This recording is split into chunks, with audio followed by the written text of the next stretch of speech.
ስጋዬን የበላ ደሜን የጠጣ ምን አለለ? የዘላለም ሕይወት አለው።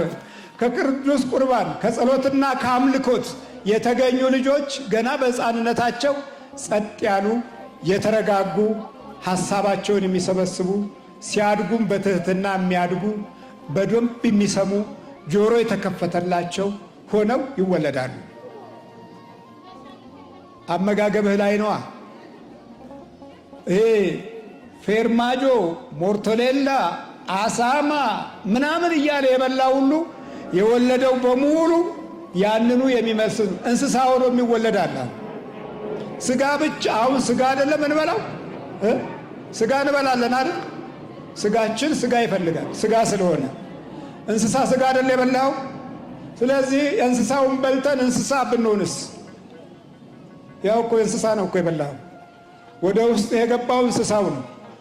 የዚህ ሁሉ መገንቢያው ምንድን ነው ብንል አምልኮት ነው። ጸሎት፣ ስግደት፣ እቤት የምትሰግደው ስግደት ጠዋት 21 ማታ 21 አምልኮት።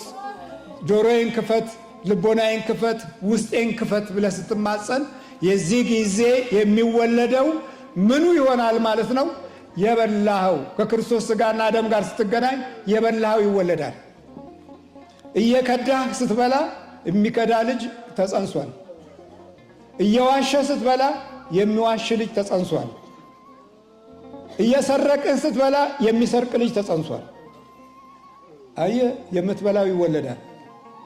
ቀምተህ ነጥቀህ ስትበላ ክደህ ስትበላ ከሃዲ ትወልዳለህ። የምትበላው ይወለዳል። ሳትባርክ በላ፣ ያልተባረከ ትውልድ ገጠመህ። አባታችን ወይ ማለትን የጠላ ምሁራን በሙሉ ምሁርነታቸው ገደል ገባ። ለምን ምን ስለጎደለል ነው? እግዚአብሔርን ስላልሰማን ነው። የዕለት አምልኮት ስለሌለን ነው። ለአንደበታችን ለምንሰማው ነገር ስላልተጠነቀቅን ነው። መሪዎቻችን ቅዱስ ሆነው እንዲወጡ ስላልወለድን ነው። የተባረኩ መሪዎች ለማስገኘት የተባረከ ሕይወትን ስላልኖርን ነው። የተባረኩ አባቶችን ለማስገኘት የተባረከ ቤተሰብ ሳይወለድ ስለቀረ ነው። ምክንያቱም ጣዖት ውስጥ የገባነን በውስጥም በውጭም በቤተ ክህነቱም በቤተ መንግስቱም የሚኖረው ያው ሰው ነው።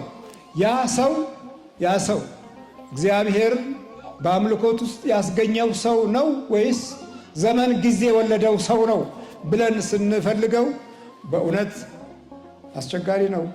የበላነው ክፉ ስለሆነ ቀምተን ነጥቀን ስለበላን፣ ዋሽተን አታለን አሟርተን ስለበላን የተወለደው ሁሉ የዘመን ሟርት ገጠመውና እኩል ተጠራርገን አለቅን። እኩል ደቀቅን፣ እኩል ወረድን፣ እኩል ተሰቃየን። ስለዚህ በዕለት ኑሯችን ውስጥ ሃይማኖት የሚሰጠውን በረከት ለመካፈል ራሳችንን ዕለት ዕለት እናዘጋጅ። የሚሰግድ ሰው ይሰማል። ጆሮ መክፈቻውን ደግሞ ልግራችሁ። ጆሮ መክፈቻው ጠዋት ትሰግዳለህ፣ ትጸልያለህ። ስግደት ማለት አምልኮት ማለት ነው። መጸለይና መስገድ ልዩነት አለው። የመጸለይን ዋጋ ኃይል እንዲያገኝ የሚያደርገው መስገድ ነው። ጸልየ የማትሰግድ ከሆነ ቀድሰን የማንሰግድ ከሆነ ጆሮአችን አይሰራም፣ አይሰማም፣ አይከፈትም፣ በፍጹም አይከፈትም።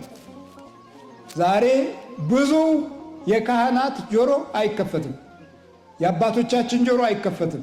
ለምን? የዕለት አምልኮት የለም።